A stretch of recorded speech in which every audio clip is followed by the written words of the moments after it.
High, শীত তো বেশ জমিয়ে পড়েছে। এই শীতে চাফি খেতে কিন্তু আমার খুব ভালো লাগে। আর সেই সঙ্গে যদি খাবার পার্টনার থাকে তাহলে তো কথাই নেই।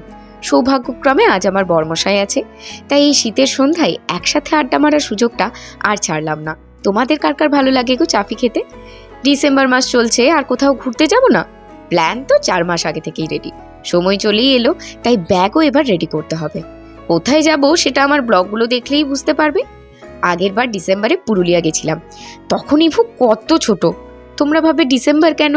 আসলে বর্মশায়ের এই সময় না কাজের চাপ একটু কম থাকে, আর এই বছরের ছুটি নতুন বছরে অ্যাড অন হয় না, তাই যা ছুটি থাকে সেগুলো কাজে লাগানো। বাচ্চা নিয়ে ঘুরতে যাওয়া তো নয়, কি খাওয়াবো, কি পড়াবো, কেমন থাকবে, এই সব নিয়ে চিন্তা। মজার ব্যাপার জানো কি, এখনো অবধি টিকিট হয়নি আমাদের, মনে হচ্ছে তৎকালেই কাটতে হবে। যাই হোক, আমি কাজ করি এবার। তোমরা ভালো থেকো। নেক্সট ব্লগে বলবো কোথায় যাচ্ছি। আজকের মতো টাটা, বাই বাই।